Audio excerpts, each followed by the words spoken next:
Hola, bienvenidos a este podcast titulado Psicología para las Víctimas. Este episodio del podcast se titula Los falsos positivos, porque está basado en los eventos de los falsos positivos del 2002 al 2010, específicamente el caso de Julián Oviedo Monroy. Este caso se enfoca en su desaparición y su muerte, y la experiencia de su madre, Blanca Monroy, y cómo descubre la verdad escondida.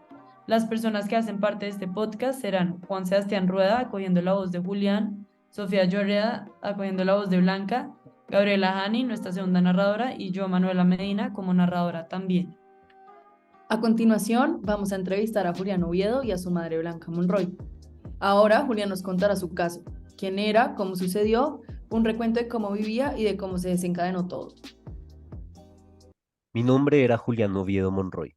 Tenía 19 años cuando sucedió todo. Nací en Soacha y las personas que me rodeaban dirían que era una persona común y corriente con muchos sueños y metas por cumplir. Lo que más me preocupaba era cuidar de mi madre y mis 7 hermanos y pagar el alquiler de nuestra casa. Conseguir trabajo era difícil, pero para ayudar a mi familia me dedicaba principalmente a trabajar en el campo. El 2 de marzo fui engañado bajo la falsa promesa de ir a buscar trabajo para recoger café y obtener dinero. Esto me emocionó mucho, ya que mi madre estaba preocupada por los gastos y temía que nos quitaran nuestra casa. Acepté la oferta con la esperanza de ayudar a mi familia y lograr mis propios sueños personales. Mi madre recuerda que yo estaba muy feliz ese día, ya que quería conseguir el dinero para pagar la casa. Ese fue el último día que los vi a ellos y a mis amigos. Al día siguiente, el 3 de marzo, me encontré en Ocaña, al norte de Santander, en una situación terrible. Fui atacado por el batallón de la infantería número 15, comandado por el teniente coronel Álvaro Tamayo. Me dispararon 6 balazos en un supuesto combate contra la guerrilla. Me hirieron en mi mano, en una de mis nalgas, en mi parte derecha del tronco. Uno de ellos me destrozó los riñones, el hígado, y finalmente se me paró el corazón. Fue una muerte dolorosa y lenta, pero eso no fue todo. Después de mi muerte, el horror no había terminado. Los responsables mancharon mi nombre, falsificaron mi identidad y me presentaron como un guerrillero del ELN que había sido asesinado en combate. La justicia colombiana ignoró a mi madre y la sometió a un proceso injusto y poco respetuoso. Me acusaron de guerrillero cuando mi única lucha era mi familia. Y todo esto pasó porque vivíamos en Soacha, en condiciones muy duras, porque al gobierno no le importan los pobres. Y a mí, que me vieron como un joven necesitado de trabajo, me sacrificaron porque creyeron que mi vida valía menos que la del resto de los colombianos. Claro, Julián hace parte de los 6.402 jóvenes que fueron asesinados bajo el supuesto de que eran guerrilleros, pues. Exacto, y de esa forma hubo una cantidad de otros casos iguales en ese mismo periodo y contexto. En esta misma época del 2008, según la Comisión de la Verdad, se dio a conocer el caso de 19 jóvenes, entre ellos el de Julián Oviedo, de Soacha y Ciudad Bolívar, que desaparecieron en una fosa común en Ocaña, norte de Santander, tras ser ejecutados y presentados como guerrilleros muertos en combate por parte del ejército. De esta manera podemos entender que el caso presente no es un caso aislado, sino que en el mismo periodo de tiempo se encontraron casos muy similares y con el mismo propósito de personas de contextos semejantes al de Julián Oviedo. A continuación, tendremos a Blanca Monroy para contarnos un poco de ella y de su experiencia. Hola Blanca, bienvenida a nuestro podcast. ¿Cómo te encuentras hoy? Buenas tardes, muy bien, gracias. Nos alegra, bueno, quisiéramos que nos contaras un poco de ti y tu historia. Bueno, yo me llamo Blanca Nubia Monroy, soy la madre de Julián Oviedo. Desde su muerte me he dedicado a ser defensora de la justicia en casos como los de mi hijo, de jóvenes víctimas de falsos positivos en Colombia, y he intentado siempre buscar la atención y la ayuda de entidades estatales y los grupos militares para poder encontrar la verdad y seguir empleando la justicia. Sentimos mucho tu pérdida. Nos parece inspirador que te hayas dedicado a ser defensora de la justicia sobre casos como estos. Sí, lo sentimos muchísimo. ¿Y qué hacías antes de que sucediera este terrible evento y qué haces ahora? Bueno, yo vivía en Soacha con mis 8 hijos, entre ellos mi hijo Julián, que se dedicaba a ayudar en el trabajo de campo para cuidar a sus hermanitos. Después de su muerte, yo me uní a otras madres de víctimas de estas ejecuciones extrajudiciales en Colombia para luchar por la verdad, la justicia y la reparación. Es por esto que he participado en varias manifestaciones, foros y eventos para pues exigir la verdad y la justicia de casos como el de mi hijo, y lo seguiré haciendo para que estas atrocidades no vuelvan a ser pasadas por alto por tanto tiempo. Esto es un trabajo muy admirable porque es sí, muy importante hacerle entender al país que ustedes tienen voz y merecen ser escuchadas. De acuerdo, este tema es muy importante y no debería ser ignorado ni ocultado. Y entonces, ¿cuáles fueron los impactos del hecho? Pues el caso de Julián y de los otros jóvenes asesinados como él generó mucha indignación en la sociedad colombiana y en la comunidad internacional también, pues esto permitió evidenciar la grave violación de los derechos humanos y la falta de transparencia y responsabilidad por parte de las autoridades. Este caso también puso en evidencia la discriminación social y económica que sufrimos todas las comunidades más vulnerables en Colombia y la falta de oportunidades y de acceso a la justicia para quienes pertenecemos a estas comunidades. La lucha por la justicia y la memoria de Julián Oviedo Monroy, mi hijo, y otros jóvenes víctimas de los falsos positivos continúa hasta el día de hoy en Colombia. Increíble. Como que estos eventos sigan sucediendo es terrible. ¿Cómo llegó a entender que se trataba de una muerte ilegítimamente presentada como dada bajo en combate por el Estado? Pues yo me enteré de esto por otros casos similares al de mi hijo y se me hizo muy raro porque pues vivíamos nosotros tranquilamente en el barrio San Nicolás en Soacha y pues eso fue así, aunque no vivíamos con las mejores comodidades, vivíamos bien y tranquilos con algunas necesidades. Entonces pues cuando Julián me contó que se iba a Bogotá por una oportunidad de trabajo, pues obviamente yo me emocioné por él. Claro, y pues cuéntanos qué fecha fue esto y cómo fue ese último día que lo viste. Esto fue el 2 de marzo del 2008. Y Julián me dijo pues que iba a encontrarse con una persona para un trabajo, que le guardara comida y que él no se demoraba, pero jamás volvió a la casa. Pues después de eso él nunca volvió y yo empecé a oír rumores sobre unos muchachos desaparecidos, pero que varios estaban apareciendo muertos en Bucaramanga, Santander.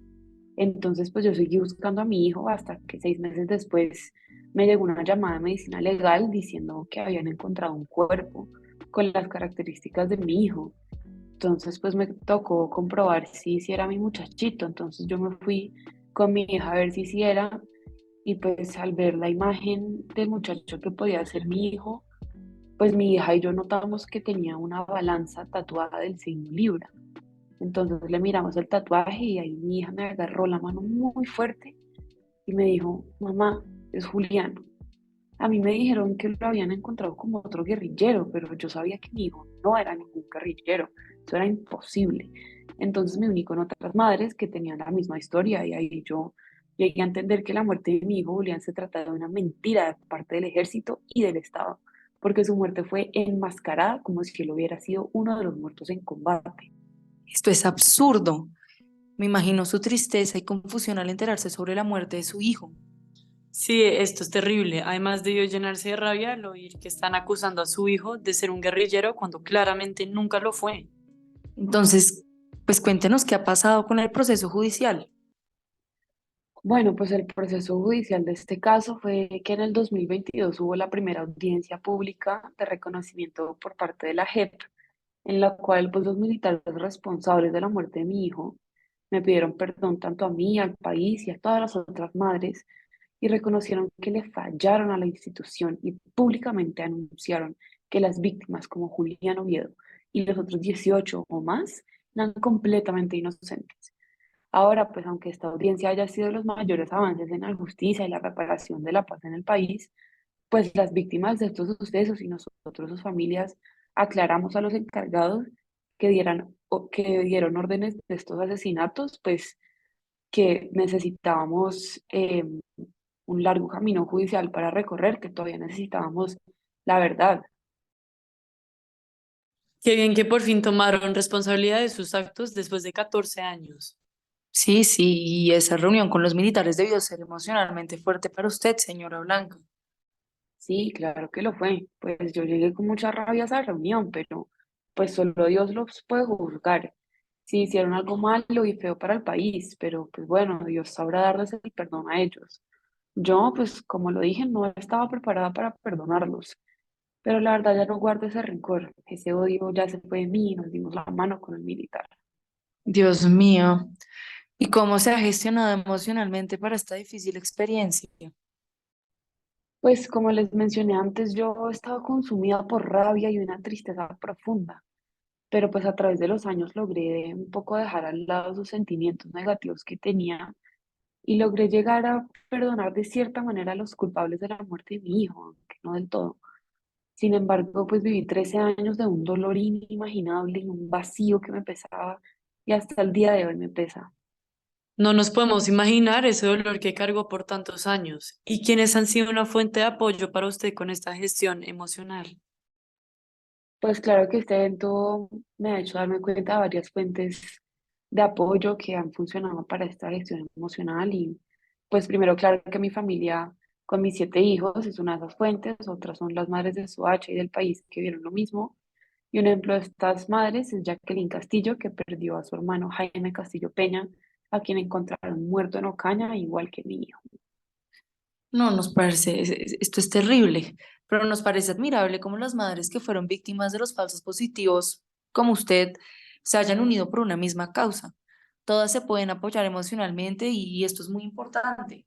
Estoy totalmente de acuerdo, ya que por otro lado, pues quisiéramos saber cuáles son las formas a las que usted apela para recordar a Julián cuando desapareció y cuando se enteró de su muerte.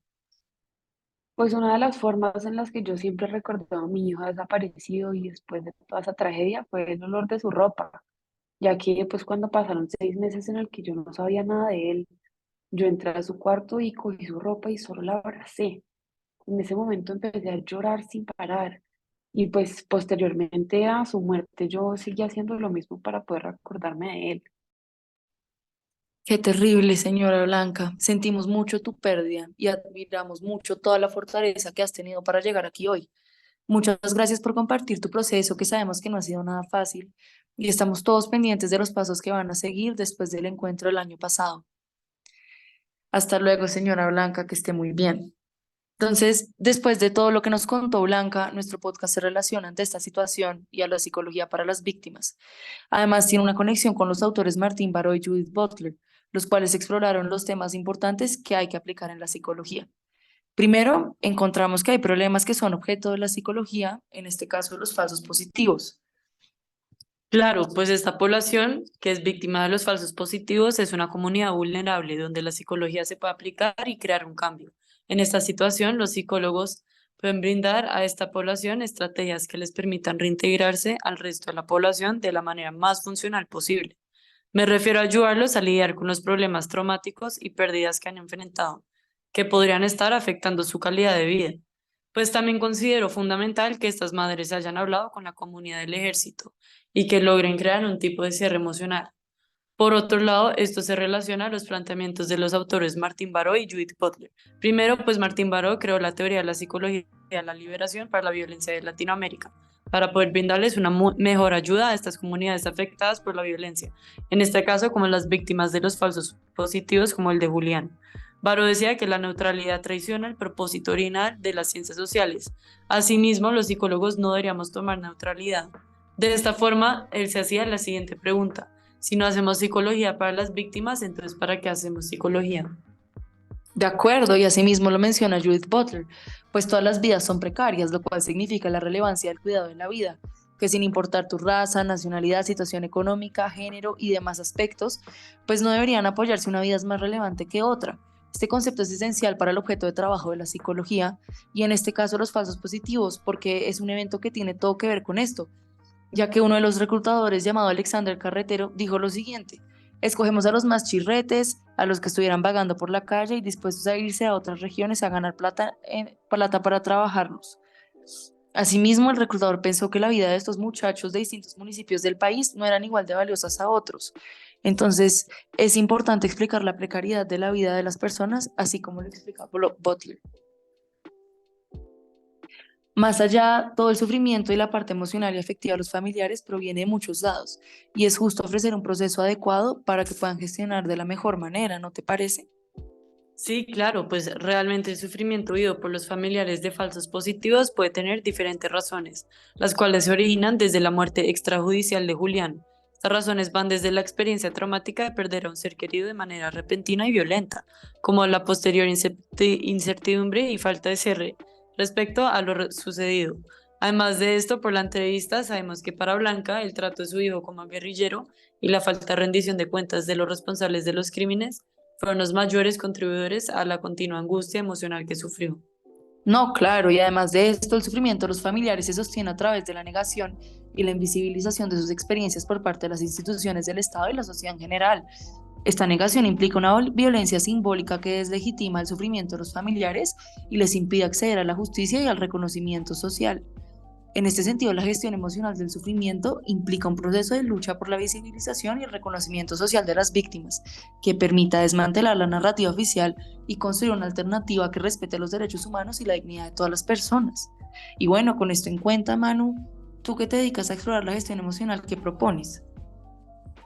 Bueno, pues en cuanto a quién le corresponde la gestión emocional del sufrimiento, podemos decir que es responsabilidad del Estado y la sociedad en su conjunto.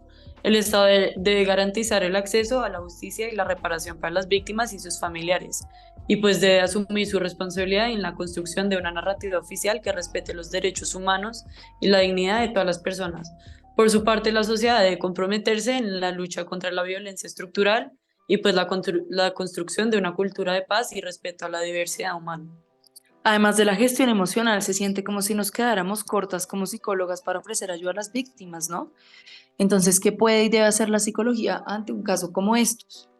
Pues la psicología es una herramienta que debe tomar más reconocimiento, mérito y valor en este país, especialmente en casos como este.